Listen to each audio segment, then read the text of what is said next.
Konnichiwa. Welcome to the Jandals in Japan podcast. Kia ora, Catherine. Konnichiwa, Jane.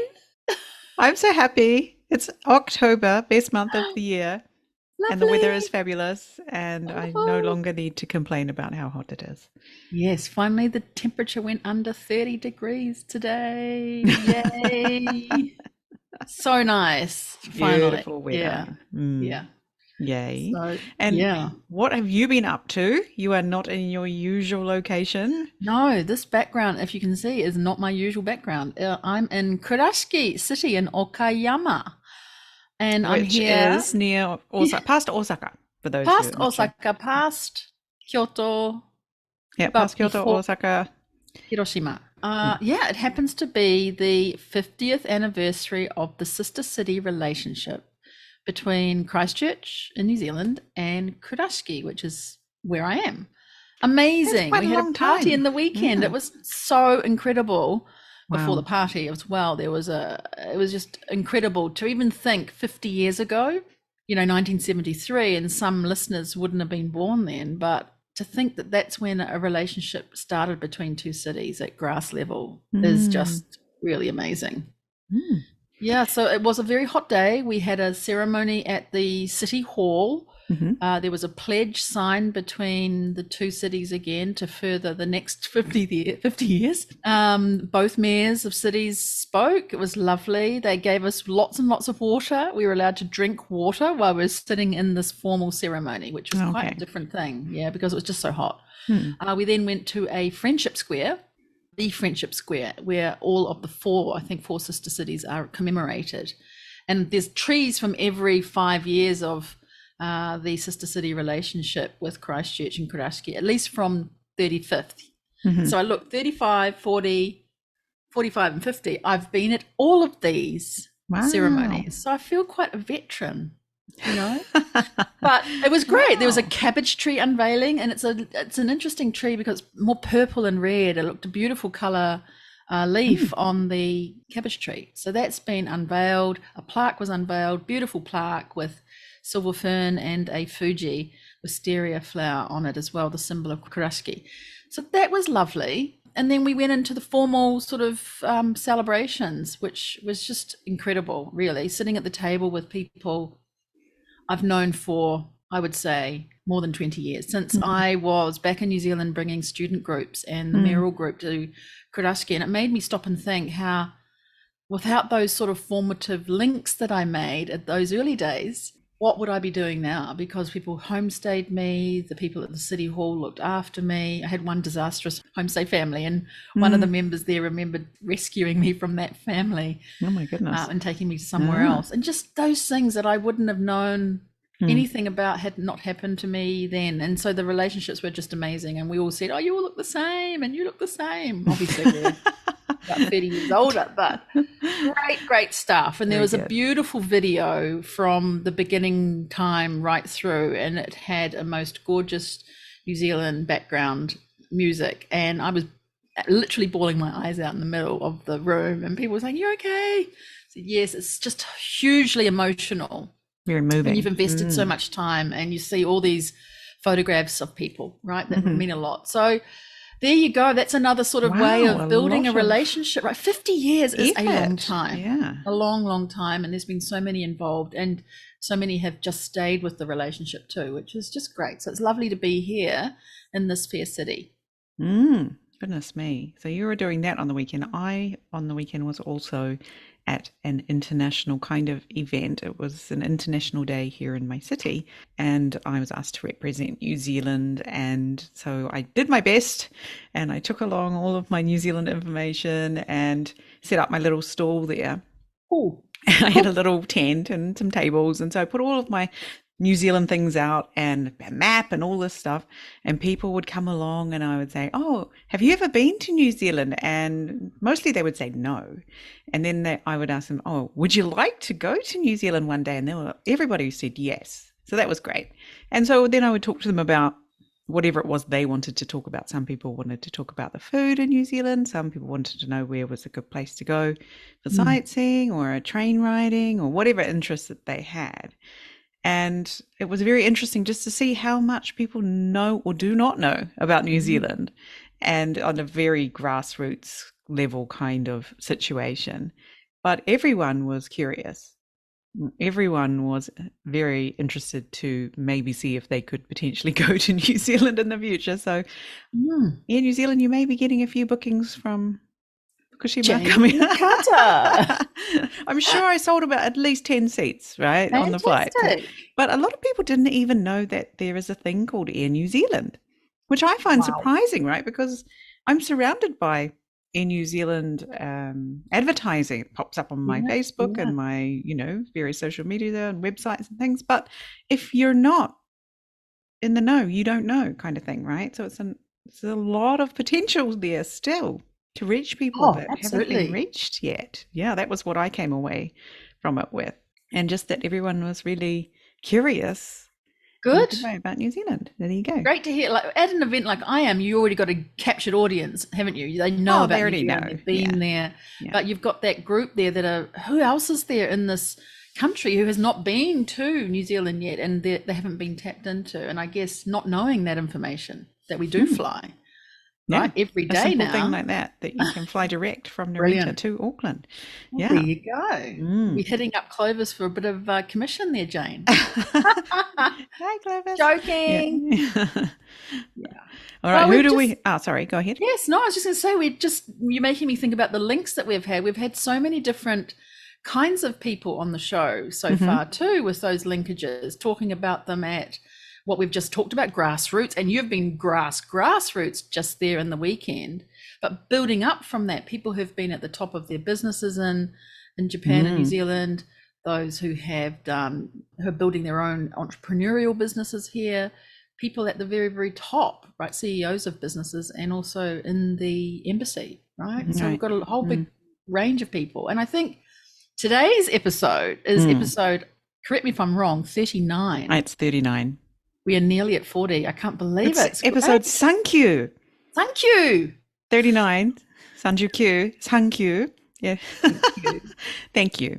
And it is a big thank you to Tim Bunting, who came along onto the show. He was marvelous, and you will hear that shortly. He's often known too as the Kiwi Yamabushi, right, Jane? He's known as the Kiwi Yamabushi, yes. Yamabushi. Known as the Kiwi Yamabushi, certified mountain ascetic. Ascetic, from New Zealand. He helps people just through this Yamabushido program. It's about self-discovery and self-development. And I think during our talk with him, we had a certain amount of self-development and self-discovery. Yeah. Had a little, like we were in the mountains with quest. Tim. Yeah, we went on a little quest. And so he writes his daily blog. It's fantastic. If you haven't got it or receive it, get it, because Tim just writes so beautifully and makes you feel like you're alongside him in the mountains. He's also got a YouTube channel. So we had a lot of fun. We hope you do too. Yeah, really enjoyed talking to Tim. It's definitely a secret doorway into a part of Japan you may not have experienced yet. So we enjoyed this episode. Kia ora, Tim. Welcome to the Jandals in Japan podcast. Great to have you on the show. Kia ora. Thanks for having me. All right. We'd like to start with a warm-up question. We've got a special one for you today. What culture or custom from Japan would you take back to New Zealand with you? That's a good one. I don't know, like, I wish New Zealanders were a little bit more compassionate at times, or just Japanese people, when you make a mistake, I don't know. I guess they can be a bit... Unless you use your gaijin pass, right? When you make a mistake, you do get to... Yeah, I use that quite a lot. There. So, yeah. And maybe having that same compassion for people who are not from our country, right? If they get things wrong, right? Yeah. Oh, you're new here. Okay. Is that what you mean? Well, kind of. I don't know, because New Zealand's pretty good with that, actually. Like, maybe like when driving, for example, here, because where we live in snow country, like, especially in the middle of winter, people let people in a lot. Ah, yes, there's a lot of that, isn't there? Yeah. And actually maybe too much sometimes as well, like when you're waiting at a stop sign and someone's trying to let you go through, but I'm like, So no, I'm no, gonna I'm stop following saying the actual rules here. rules. Yeah, Yeah, that happens a quite lot. often. Yeah. I had someone So stop the other day to let me go across 2 lanes of traffic, but they were actually creating more danger yeah, for me. exactly. And I'm Yeah, like, no, no, just go, please. I'm perfectly safe here, sitting in this, this lane, waiting to go across 2 lanes. yeah, Yeah, there was cars coming, and I was like, oh my God, not helping. Yeah, I yeah, had, that, yeah, not like sort of beeping the horn at people when they're a bit slow yeah, off the yeah, mark and a at bit traffic considerate. lights and all this sort of stuff. Or, yeah, there's a lot of that sort of compassionate driving Yeah, out there, I feel. but it could just be because the ratio of older drivers here is much higher, like especially Yeah. here in Yamagata. But I'm And not people sure. know people understand what it's like to try and get out into the traffic in the Yeah, snow country yeah, in winter, right? So they're like, okay, you might need a bit more time to get into the lane than, because of the wet road right, conditions, right? Yeah. exactly. So they Yeah, understand. So they're more willing to let you, come in. Yeah. I get you. All right, Catherine. How about you? What's your Japanese culture or custom that you would take back to New Zealand with you? I had a recent visit to the Loft store in Japan, and I love Loft because it has my favorite thing, which is stationery. And I got myself fixated on the stationery that, seasonal stationery. And currently, yeah, because it's autumn, there's like little bunnies and pampas grass and making mochi and moon and the moons and things like that. And I thought, oh, maybe I could restart the seasonal greetings on Japanese stationery again. So that's kind of a thing that's mm, very seasonal. And it struck me the other day, and I bought some of that particular stationery. And I thought, oh, maybe I'll send a letter to someone this season with that paper, and then I might do it again in winter over the year and just see how that goes. So it's a great question because I actually just thought of that and bought the paper and the envelope. Wow. So yeah, who knows who might be the recipient? Keep an eye out. Well, that's a very Catherine answer because I know you love stationery, right? So I was like, I yeah, it's do. bringing this you're in the right seasonal, place there. yeah, Yeah, right? Bringing the yeah, seasons into your stationery, really enjoying that seasonalness, yeah, right? yeah. There's so many things I could choose, but that's what I've gone for. How about you, Mm. Jane? Like you said, so many things I could choose. What would be the one right off the top of my head is no shoes inside, Ah, right? Good yes, one. I'm like, I cannot believe that I used to like yes. just walk around in my house with my shoes on. It's It, ah, that On the bed is, as well. yeah, Wearing shoes oh, on the bed. Like, yeah. I'm like, that is spot how? on. Perfect answer. Like that is just it, isn't it? Summarizes. No, New Zealand, don't do that. Yeah, Do what some Japan people does. have that rule in their house, and it tends to be, I've noticed, Mm, like my friends who are farmers, right? yeah. Of course, you don't wear your farming boots Mm, and things into the house, mm. you take them off and things. But if you're just a regular townie Yeah. like my family, then yeah, no concept of inside and outside, right? And I think that's what it is. There's the concept of inside and outside, and they are different. Mm, mm, And one of the most visible ways to see that is mm, taking your shoes off when you go from outside where things tend to be dirty to inside your home, which you make an effort to keep clean. You would probably change your clothes when you get home, take off your outside work clothes and yeah. change into your inside snuggly mm, pants and comfy clothes, right? Put on your apron for the cleaning and stuff. So yeah, that definitely that keeping that inside outside sort of thing going would be something I would take back to. Really good. I mean, in New Zealand, when you get a new house, right, people say, take your shoes off when you're coming on the new carpet. But after a while, we sort of forget that, right? So And it's difficult I to love ask your that. guests to take their shoes off, right? Whereas in Japan, it's like, of course I take my shoes off, like, Of course, yes. and you go prepared, right? You've got your socks on or whatever, you go prepared to the clinic with your socks on because you may have to take your shoes off and share slippers with someone, right? Yeah. Anyway. Ah, great. Well done. Well, Tim Bunting, we are so happy to have you here. We know you're also known as the Kiwi Yamabushi. And that's right. Yeah. we are dying to find out all about you. I've seen you around, but I've never had the chance to speak, and just want to really hear about the program that you offer and self-development and self-discovery in the Japanese mountains. And we think it's really a great time to bring you in. We know you write your daily blog as well. So welcome indeed to the Jandals in Japan podcast. Thank Yeah. you. Thanks for having me. So tell us how you came to be in Japan, right? Your connection. What brought you here? We know what you're doing now, but what on Yeah. earth got you here? When I was little, we used to host Japanese students at our house. So I had a chance to interact with Japanese people from a young age. And then, so my brother, he's 4 years older than me. So he started studying Japanese at high school, and he did a year in Tokyo. He lived in Tokyo when he was in high school. And when I went to high school, I started studying Japanese because I had already had many interactions with Japanese people. And my brother was a huge influence, obviously. I started studying Japanese at high school, and I fell in love with it straight away. And I found I didn't have to actually try that hard. Japanese, like, we did it really slowly. Like, it was like one It is hiragana slow, a day. isn't it? Yeah, a hiragana a day. So, and then in 2005, we did a 2-week Japan trip and did 10 days in Osaka. And from Osaka, we went to Kyoto and Hiroshima as well, Hiroshima, Miyajima. And then we did 4 days in Tokyo. And then I remember leaving from Narita and looking down and saying that I wanted to live there in Japan at that time. So I was only 16, I think, 16 or 17. So I kept studying Japanese, and I went to IPC or IPU. Have you heard of this university? It's in Palmerston North. It's run by Japanese people. Yes, I have heard of them. Yeah. They often participate in the Japanese festivals doing Yes, drums that's and things right. like that, yeah? Yeah. Oh, yeah. Yeah. So it's a university. When I was there were about 600 or 700 students, and more than half of them were Japanese. And so more exposure to Japan. And then I did a 6-month study abroad in Okayama, and then came back to New Zealand. I worked at ANZ for about 3 or 4 months. And then As you do. Then the opportunity to come on JET came up. And so I was accepted for JET, and I came here in 2010. Right here to Yamagata Prefecture. Here we go. So you got to Yamagata, you did your jet. Yep.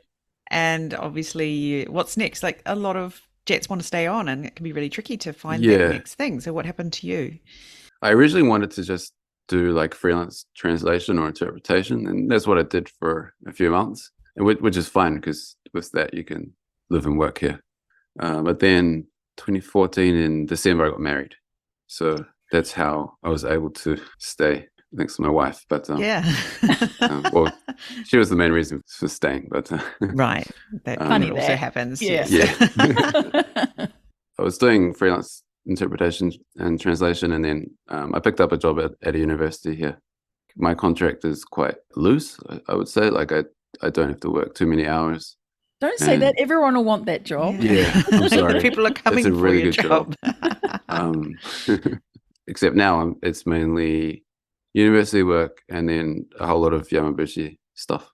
Got time for your Yamabushi stuff, as you say, right? Yeah. And this is your point of difference. I don't think there are any other New Zealand Yamabushi are there. Or? Not that I know of. I know of an Australian Yamabushi, and there's a few from like the Netherlands, Brazil. One of my friends is from the UK. And then I've got another friend who's from Germany. But I don't know any other Kiwi Yamabushi. Right. So. Awesome. Yeah. So what's Yamabushi? We've got to ask you. Tell us what that is.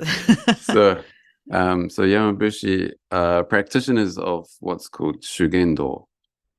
And so Shugendo is, so Shu is ascetic practice, and Gen is from the word Gendiki, which means supernatural powers.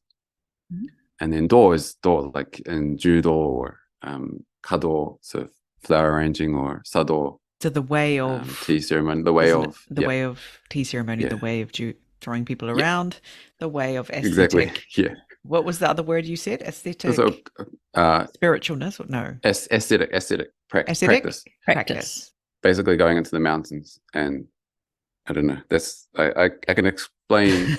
I can only explain so much. What was the middle word you said? The gen. Gendiki. Diki is chikara. Gendiki. Power. Power. Yeah. I think it's I'm not sure if it's modern Japanese. So yeah, a Yamabushi is a practitioner of Shugendo. And this is really hard to describe because there's a whole, like... We're counting on you. Yeah.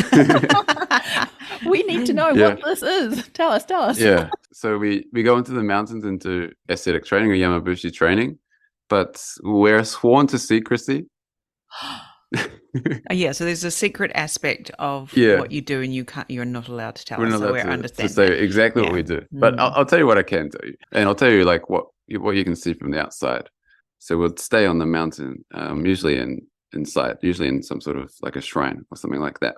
And from there, also sometimes we do rituals in that shrine, and from that shrine we will visit haisho. So haisho is ogambu tokoro, so places to worship or places to pray. And this is basically, like, anyone who's been to Japan, they go to a shrine, you'll see like shimenawa, like a rope with white lightning-shaped tassels designating sacred areas. And so basically what we do is we would visit these sacred areas, and we would pray to the kami or the Buddha of these sacred areas. These places can be quite far as well. Like, for example, we climbed to the summit of Mount Gasan, which is 1,984 meters. And not only that, there are some other places around there that we also go to that non-Yamabushi are not allowed to go to. But so we visit all these sacred areas and pray to the kami and the Buddha. We do it in silence as well, so no talking besides when you're praying. Or in our case, we are Dewa Sanzan Yamabushi. So Dewa Sanzan is the 3 mountains of Dewa here in the center of Yamagata Prefecture. And Dewa Sanzan Yamabushi, we have a phrase or a philosophy. It's called uketamou, and it means I accept. And so basically the master will say, we will now climb Mount Gasan, and you say uketamou, and you... Okay, hi, let's go. Right. I just have to ask this question before I forget. How did you come to even know about that? How did Yamabushi appear in your life? I have to ask this now. Yeah. So the first week that I spent here in Yamagata Prefecture, I actually climbed Mount Haguro, and my friend told me that there are these people called Yamabushi, and that's about all I knew for 5 or 6 years. So I fell in love with this area of Yamagata since I first came here. I couldn't believe that this is such a wonderful area that basically no one knows about. And so I tried to build the profile of this area a bit. And then my friend knew that I was doing this, that I wanted to share this area with more people. My friend, he's Australian. He's maybe 6'2", and he's white. And he was running out in the middle of the rice fields. And then my now boss saw him and was like, why is there a white person running in the middle of the rice fields of Yamagata Prefecture? And long story short, so my friend told my now boss about me, and we had lunch together. And then my now boss was like, would you want to become a Yamabushi? And I said, anything to help build the profile of this area, I'll do it. Yeah, so that's essentially what happened. So did he tell you why he chose you? No, I think it was just like horses for causes. Like I was there, and yeah, I think it's just like being in the right place at the right time kind of thing. Yeah, I think like there's not many people like me in this area. Yeah, you would be unusual, and you've been there for a while, right? By the time he was introduced to you, you were already pretty established. Been there already for 6 years. Yeah, probably heard of you in various other places. Oh, I'm not sure if he had, but like, sure. I think, possible. He might have seen or heard you around, and then got this introduction to you, and was like, "Oh, that guy. Okay, yeah, I've already seen him." Yeah. You know, maybe saw you on the local TV or in the local newspaper or something. You know how we foreigners tend to end up getting to do these kind of things when you just don't know who sees you. Yeah. And then later I'll be like, oh, yeah, I know you. And I'm like, oh, okay. People know you, right? Without you realizing, especially, I get you being in somewhere very, unpopulated by foreigners, right?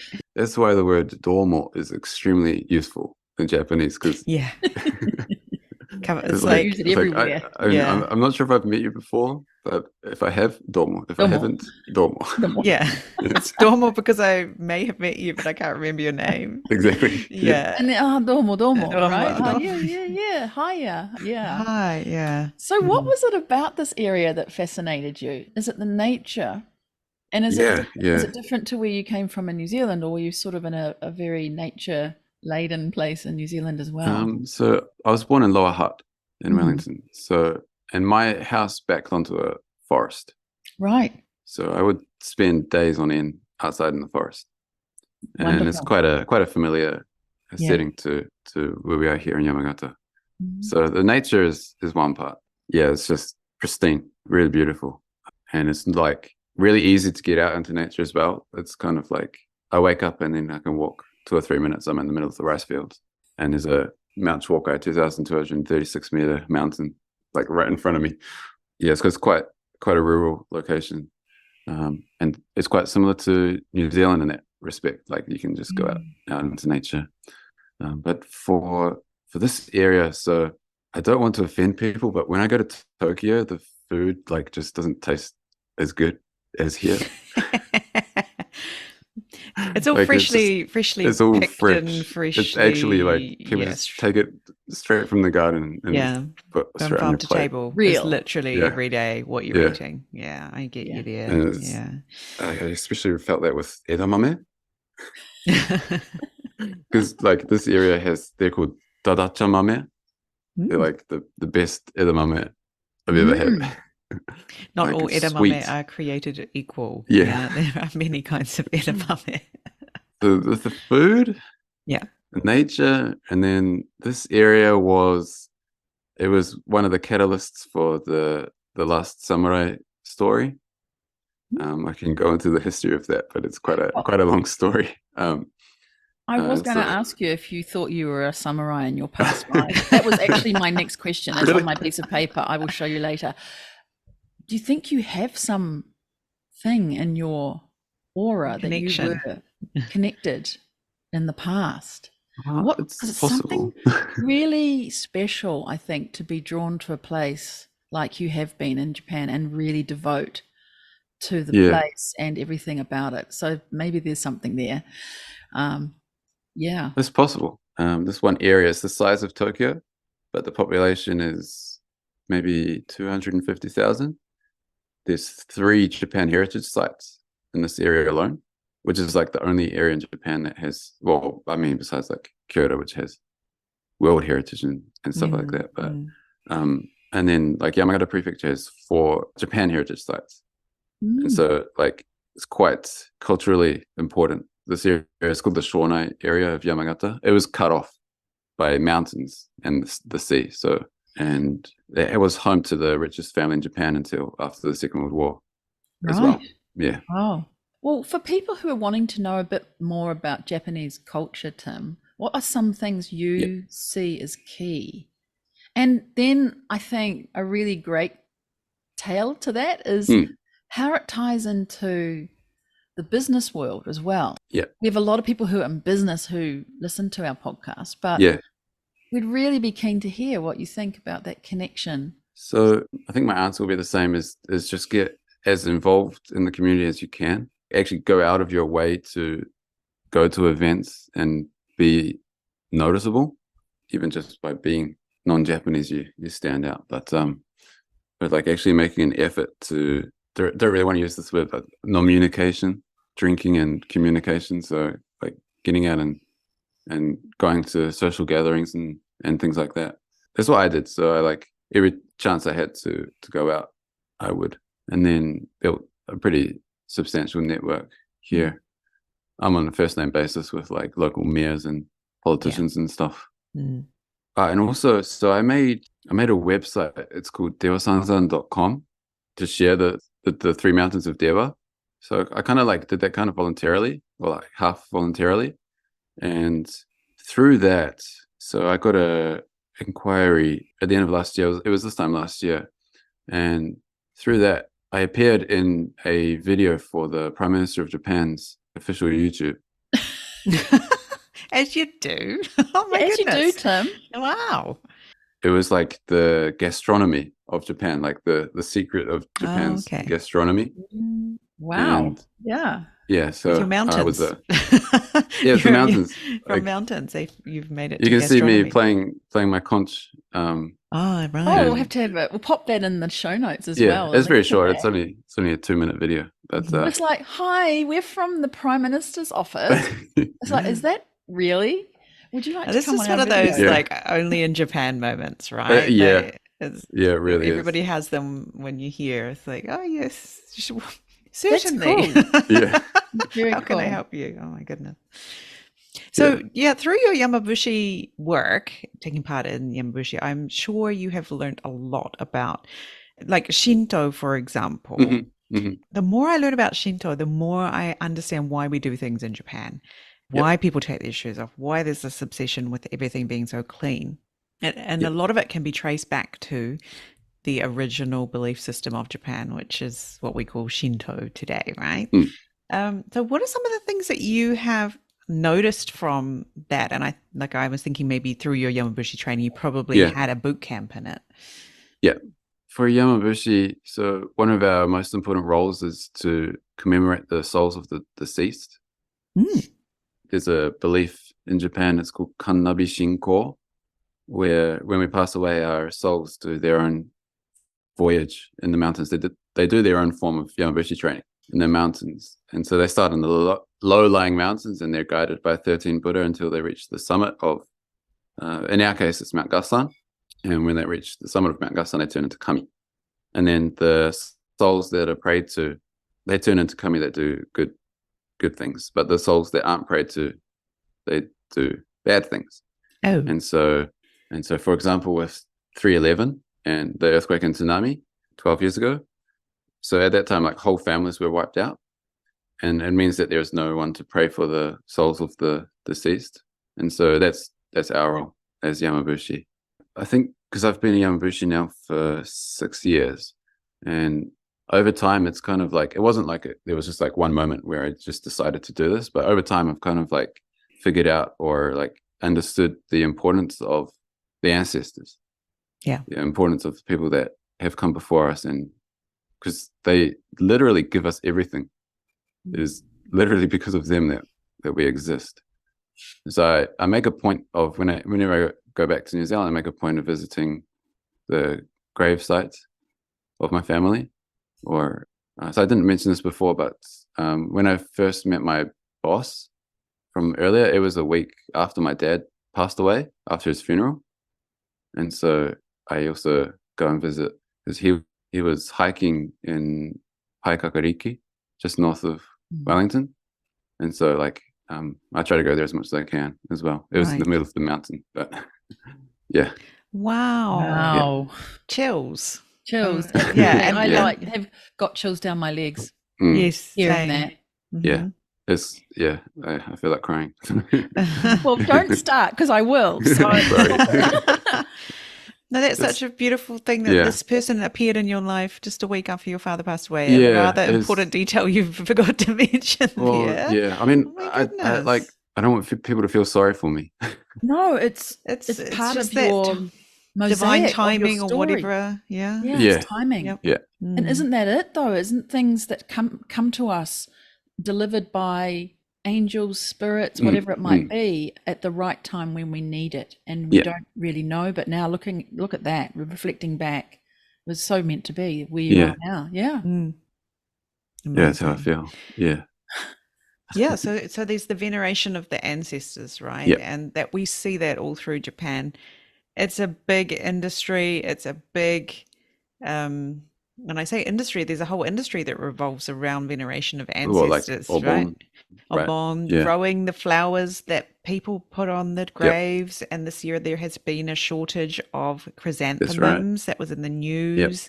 And because that is the main flower that you would put on the family graves. This is a big deal, you know.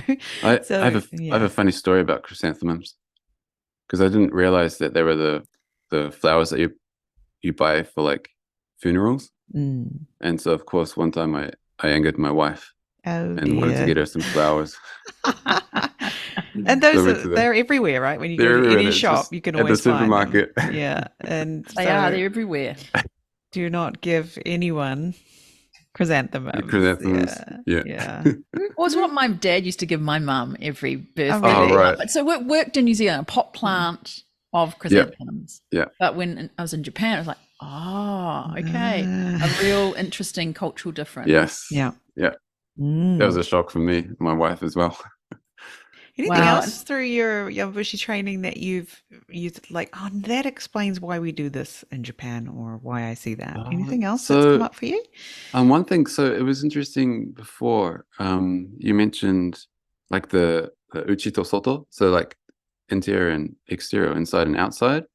So this is something that my master Yamabushi always talks about. It's not something that I thought of, but so master, he always explains how like there's no clear day, which is today is summer and tomorrow is autumn, or there's no clear day where today is spring and tomorrow is summer, or things like that. And so he always talks about like this vagueness or ambiguity, and he thinks it comes from the seasons, but I'm not sure. But anyway, so for example, so in Japanese houses, so you have the genkan, so you have like the normal entrance. That's kind of like half inside and half outside. Mm. And then you also have what's called an engawa. So like you would have like a tatami room, and then there would be like a corridor, and then it would be outside.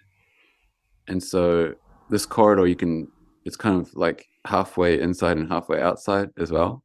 Yeah, And it goes along the side of all the rooms of the Exactly. house, right? Yeah, Yeah. so that it's not inside where people's private stuff is in the rooms, right? Engo is more like a hallway. Yeah. Yeah. Mm. Yeah. So there's Yeah. like so he says that like this is why, so it's a bit of a stretch, but he says this is why there's no clear like yes or no in Japan. It's always kind of like there's always like some sort of gray area.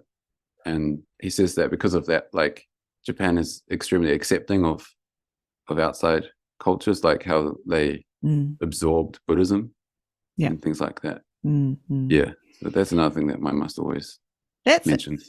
Yeah, I'm really glad you put that into words. It's something that I've always sort of noticed and not really could explain it like you just have. And so I remember when I moved to this current house that I live in now 13 years ago, and there's a few neighbors who would just open the front door and come into my genkan.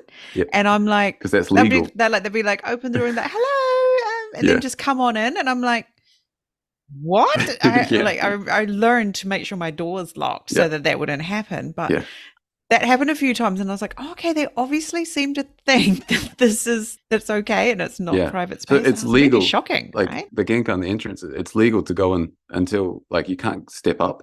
Yeah, That's why people say agari kudasai. Yeah. People say to you, come up. Yeah. When you go into someone's house and they're actually inviting you inside past the threshold. But when you take your shoes off, they'll say, agari kudasai. And so that's your official invitation to come inside. That's right. Very interesting. Like but just getting in the front door. People, when they come and deliver something, I have water delivered sometimes, and they will come right in and I'll feel, he's right inside my house, but it's not. It's where the carpet starts, is the start of the inside, right? And when the chaps come to do fixing the aircon or whatever, they go to that bridge and then say, can I come in? And they come over to the carpet. So I really love that you've explained that. Yeah. And every once in a while I get up and go past my entrance and I find there's a bag of vegetables. Or like someone, I don't know who, inside your house, someone's opened house. the front door and put them there and gone. But not on the step, below the step. Okay. Yeah, we have a little table there. So. For such, because you wouldn't want to put it on the dirty floor, right? Yeah. You're going to put it on the receiving table. Yeah. Wow, that's amazing. I don't even know if you can answer this question. Your greatest learning, do you think, from Japan? Is there something you've noticed that's really... Probably the biggest thing is that Yamabushi philosophy of uketamou. And so just I accept. And so it's not just like your master tells you to do something, you accept and you do it. There's part of that, but it's much deeper. Like for example, so we've been up Mount Gasan when there's been a thunderstorm, there is actually like a thunderstorm while we're walking. So I've been above the clouds and seen lightning. Oh, looking down on the Looking lightning down, happening, yeah. right? Oh my goodness. That's always scary, but like you kind of just uketamou. You just You're trust, just like, right? You trust. yeah, It's kind of exactly, like trust. a trust between you and this master person, right? That he's Well, going to yeah, look out yeah, for you, yeah. and then he's got what he's doing is in your best interests, Yes, and you're going to do yeah, your best to support, follow along, right? yeah, And yeah, this is what happens in Japanese companies. This is like every day of the yeah. week, people are You just like, kind of go "Hi, with the flow. please move your entire family to Sweden," you know, like whatever. We see that a lot. Whereas for a New Zealander, it's like, hang on a minute, I would like to use Me. my personal decision-making skills here to Yeah, decide about myself. yeah. And it really does rub up against this Japanese It culture does. It of does. I accept and Yeah, just go along, it looks like going with the flow, right? Yeah. yeah. Mm. I mean, What there will is be like will be. Yeah. there is a certain extent that I think it's okay to say no, but in general, just accepting things that have happened and moving forward. Yeah. Yeah, It's getting on with things. yeah. Getting on with things. Yeah, Yeah, and not giving up, right? Like even though, and you mentioned 311 just before, and where I live in Fukushima, yeah, we experienced that, right? And so yeah, I was like, "Yep, time to pack up, get out of here. yeah, Everything's stuffed. This place is gone." And yeah, looking around me, everyone just got on with tidying up. And then yeah, 10 yeah, years yeah. later, we had finished tidying up. It took 10 years, but, Yes, you know, yeah. I was ready to leave. I was like, this is the end of this place. Nope. Nobody Mm. else seemed to think that. And they just got on with it. And that's exactly, Fukushima is one of the territories for the Dewa Sanzan. So it's the whole eastern coast. yes. Like they visit the Dewa Sanzan mountains, and they have been doing that for at least 300 or 400 years, like whole families. And after 311, so my master Hoshino, he took in people from Fukushima, Right. like, yeah, for a few months even. Yeah. Iwaki That's is where I like, live. Yeah. oh, okay, so Master Hoshino goes there every year. It's called a Kasumi-ba, and he goes there every year to pray Oh, maybe along the I'll coast. have to catch up with him next time he's over here and meet this chap. Yeah. I think it'll be in February or March, so maybe February. Okay. But yeah, Very cool. yeah. Yeah. So there's, ascetic training in the mountains is not disconnected from what is actually going on Oh, no way. in Japanese business, Japanese daily life, right? Yeah. So it's very interesting to see those connections. Yeah. Like uketamou, like, especially for even business and stuff. So we've had a few CEOs and things like that come and do our training. One guy was a designer for Ferrari, and he had designed like trains, like some Shinkansen. Yeah, he's just like the clarity that it gives you to just go out in nature and pray and then come back. Yeah, he says it's second to none. Getting out into nature. Yeah. Yeah. No There you hangovers go. for that clarity. Right? Yeah. Wow. Fantastic. Really fantastic. Anything else, Tim, that you wanted to share that we haven't covered out yet? Yeah. I don't know. I've been trying to build up the profile of this area for a while now. And so my daily blog is more like I just want to keep up like the rhythm. Be consistent, right? You're be putting it out consistent. every day. Yeah. So I've been doing it for 5 years now, but A daily blog for 5 years? yeah. Well, I started nearly Amazing. 5 years. So I started on 1st of January 2019. I think that's like kind of like the base or the heartbeat is what I call it. And then from there, I try and build up on things like doing like YouTube or a blog. So I've been writing a weekly, like a newsletter. It's called Mountains of Wisdom, where I write about the local area culture and like culture of Yamabushi, and then also in Japan in general. And I think I have a pretty unique perspective on Japan. So being a Yamabushi and then living here in Yamagata, and then just a little bit. yeah. And so I try That's and like amazing. condense what I learn into bite-sized pieces of content. Brilliant. They're very inspirational. There's usually a snapshot of I go, Yeah. I'm Yeah. going to carry that with me today. You know, if something comes up, I go, oh, that was what Tim was talking about this morning, Yeah. that newsletter. So yeah, you've got me hooked. Thanks. What plans then for the future for Kiwi Yamabushi, Tim? Yeah. So part of Yamabushi is that you don't think too much about the future. Like, or you don't like, your focus is entirely on what you're doing at the moment. It's like uketamou of the Uketamou. accepting of the current situation. The current situation. The Yeah. moment. So What I think will be, right? I read about it like last week, I think it was, where someone who came on our training mentioned that you don't focus on the mountain in the distance in front of you. You focus on your footsteps. Yes, That's how you move forward. Yes. And so that's what I'm That was going to great. try and do. So I love that. He was a Brazilian guy. He's a Reiki healer. Very insightful. And then, so I'm just going to try and focus on footsteps in front of me. So Brilliant. keep doing what I'm doing for now. As you've experienced, people come along at the right time and amazing things happen if you focus in thinking about what's happening now and are able to pick up that opportunity, right? So exactly. Keep doing what you're doing. That's really fantastic. Anything you wanted to ask the wisdom of the jandals in Japan? The wisdom of the jandals. Where did that come from? You'd like to ask us? At least you, Jane, your wisdom. I think it would be great to actually meet you in person. It would be. If that's possible. Do you sometimes come to the place of not so nice food, Tokyo? So I used to, before COVID, I would go at least 3 or 4 times a year. Well, now you've got a purpose to come here. Yeah. And obviously I'm up in Iwaki as well, and we can meet up there with Jane and do things there yes, too. let us know if you do come over with your master. I will be at least going to the border of Fukushima and Yamagata because there's a few mountains I have to climb. That's quite far away from Iwaki though. Oh yeah, that's right, because Iwaki's quite south, isn't it? Well, let us know. Keep us in touch, and we would love to meet you in person and talk some more and get some more friends around you to hear what you have to say. But we'd just like to also say congratulations on everything you're doing, and it's so solid. We're really pleased to have you in Japan as another Kiwi leading the way, and thanks for telling us all about it today. And you're welcome. Now you are a successful jandal in Japan. You've earned the honor, another title. Thank you very much, Tim. You know what I'm wearing right now? Oh, you're not. Are you wearing your jandals? Oh my goodness. It's not that hot today, is it? Is it jandals weather over there? Well, it's about 25 here, so. Oh, okay. Warm enough for me.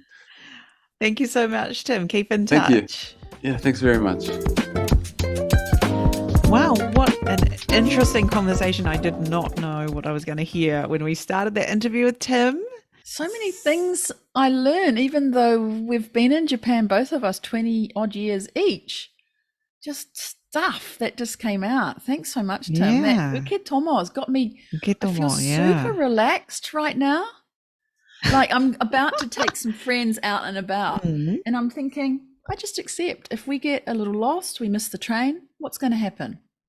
What's You'll the worst? wait Nothing. 5 minutes for the next train, right? Or the 10 minutes. Yeah. Wow. It's a great philosophy or way to think about things. Go with the flow. Go with the flow. I accept. I accept.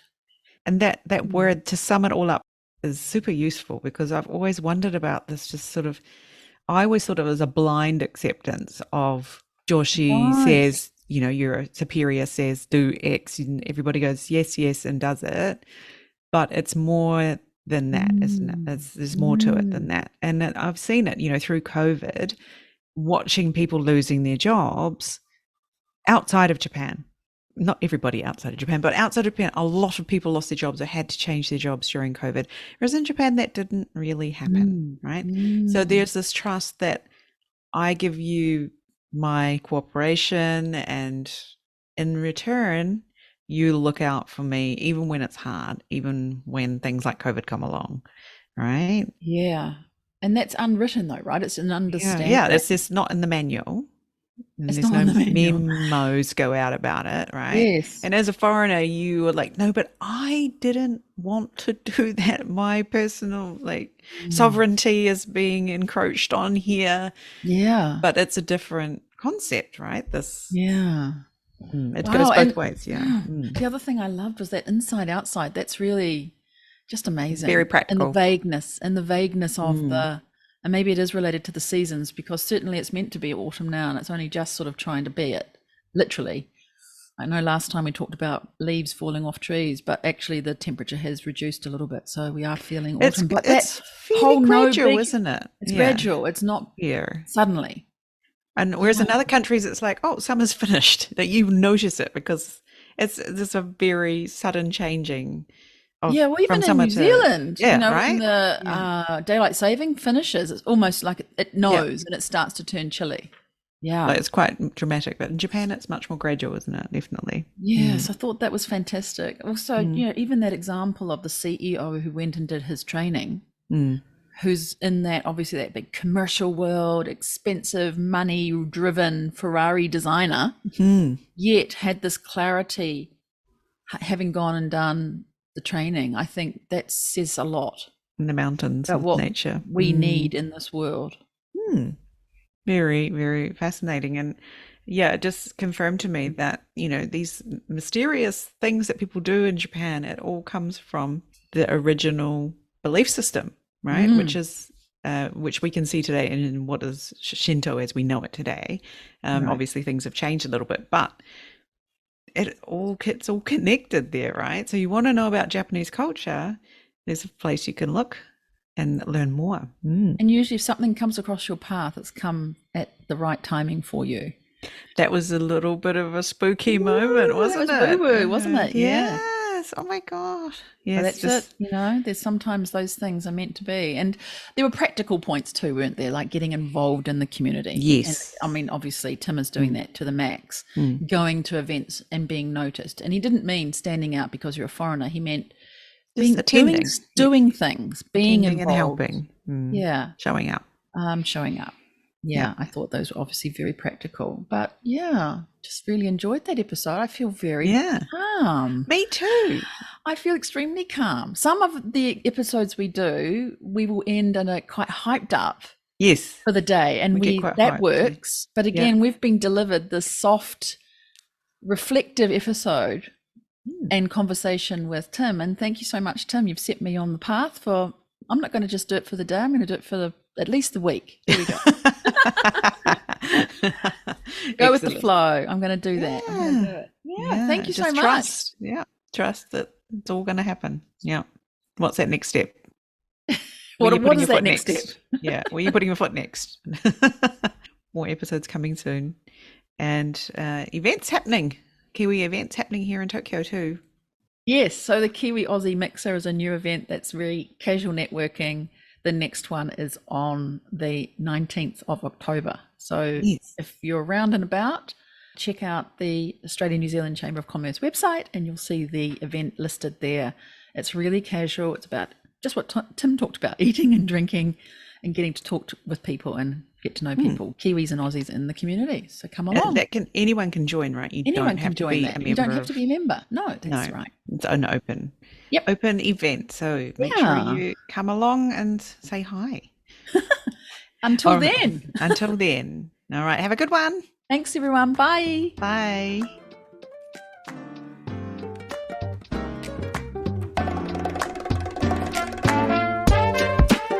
Thanks for listening. Make sure you check out our guests' links in the show notes. This podcast is brought to you today by Catherine O'Connell Law and Pod Launch with Jane. If you have a great story you think should be on the show, come and find us on LinkedIn or Instagram. We'd love to hear from you. See you next time. Mata ne!